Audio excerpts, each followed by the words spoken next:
네. 오늘 아침에 총리가 소위 방역에 대한 새로운 준칙을 갖다가 발표를 했습니다만은 제가 보기에 이제 현재 상황은 국민 건강과 생명이 심각하게 위협받는 위기 상황이라고 판단하고 이런 전적으로 문재인 정부의 무능무책임 독선이 비롯된 인재라고 얘기를 할 수가 있습니다. 이 오미크론 변이 발생 이전에 이미 위기 상황에 진입한 것이 지금 현재 상황입니다. 그러니까 이제 코로나 발생 초기의 선진국에 비해서 상대적으로 소위 성공적인 방역이 가능했던 것은 이전 정부에서 세심하게 준비했던 메르스 대응 매뉴얼과 우수한 건강보험 체계가 있었기 때문입니다. 현 상황은 계절 변화에 따라 단기간에 종식된 메르스와 달리 새로운 변이종 발생과 함께 장기화되고 있어 메르스 대응 매뉴얼에서 다루지 않는 상황이며 이 지점에서 방역의 대실패가 발생하였다는 것은 이 문재인 정부의 무능을 그대로 입증하는 거라고 얘기를 할 수 있습니다. 그래서 오늘 발표한 이 총리의 방역 대책이 과연 실효를 거둘 수 있을 것인지에 대해서는 상당히 의구심이 가지 않을 수가 없습니다. 그 코로나 대응에 절대적으로 필요한 과학 방역을 정치 방역으로 전락시킨 것은 국민 건강과 생명 보호라는 국가의 제1차적 책임마저 방기한 무책임함에 해당한다고 했습니다. 예를 들어서 방역 정보 및 지표의 투명성이 결여되어 있고 백신 효과, 부작용 등에 대한 대국민 설명이 부족하고 사전 준비와 구체적인 콘텐츠 플랜도 없이 대선을 의식한 위드 코로나를 시행한 겁니다. 예를 들어서 그동안에 70% 정도의 접종이 이루어지면은 집단 면역이 11월 말쯤은 달성됐다고 하는 것이 정부의 희망사항이었습니다.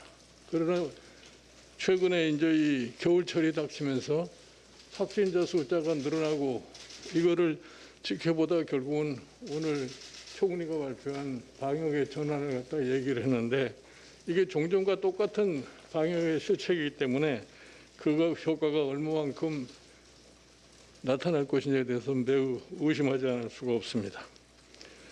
이러한 것이 왜 이런 상황을 갖다 가져왔게 하느냐. 대통령이 굉장히 안이한 소위 상황인식입니다. 소위 의료 전문가 의견과 경고를 무시하고 방역 책임자 자질 논란, 방역 체계 내부 혼선과 정책 일관성 결여 등이 문재인 정부의 독선에서 비롯다고 봅니다.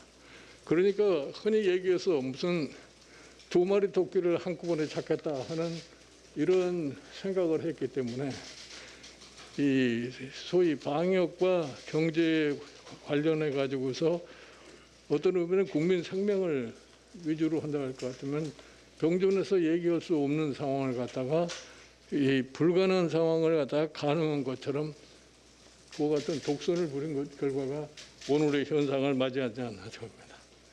그래서 이제 앞으로 지금 1월, 2월, 금년 12월 달부터 시작해서 이제 겨울철이 시작이 되기 때문에 감염 환자의 숫자가 적지 않이 늘어날 것이라고 생각을 하기 때문에 과연 우리가 지금 가지고 있는 의료 체계가 이거를 다 수용할 능력이 있는 건지 이것이 매우 걱정이 되지 않을 수가 없다고 생각합니다. 그래서 이제 이 새로운 정부 출범 전까지 남은 수개월 동안 코로나 대응 전략이 대전환을 이루어야 되는데 일단 오늘 정부의 발표로 인해서 위드 코로나는 일단 중단 상태를 두고 아마 이 사회적 거리두기를 확대를 하기 때문에 그걸로 인한 또 피해를 보는 또 계층이 있는 것 같습니다. 그래서 여기에서 가장 중요한 것이 뭐냐면은 자영업자에 대한 긴급 피해 보상을 갖다가 하지 않고서는 사회적인 갈등 문제를 해결할 수 없다고 생각을 하기 때문에 정부는 이미 예산 편성을 갖다가 완료를 했기 때문에 기존 방역 예산과 정부 예비비를 우선 활용해서 자영업자 긴급 피해 보상에 임하고, 그래도 자원이 부족하다고 생각할 것 같으면은 앞으로 3개월 동안에 이 정부가 해야 할 추경 같은 것을 한번 생각해 볼 필요가 있지 않겠나 이렇게 생각합니다. 이렇게 해서 지금 이 코로나 사태가 처음보다도 달리 매우 긴박하고 비정상적인 상황으로다가 지금 나타나고 있기 때문에 이거를 종전에 안이한 방법으로 해결할 수 있는 그러한 성격이 아니기 때문에 보다 더 심도 높은 정부의 소위 주의가 경주돼야 될 것이고, 방역 체계를 새로이 편성을 하는 그런 노력을 하지 않으면 안 될 거라고 이렇게 생각합니다.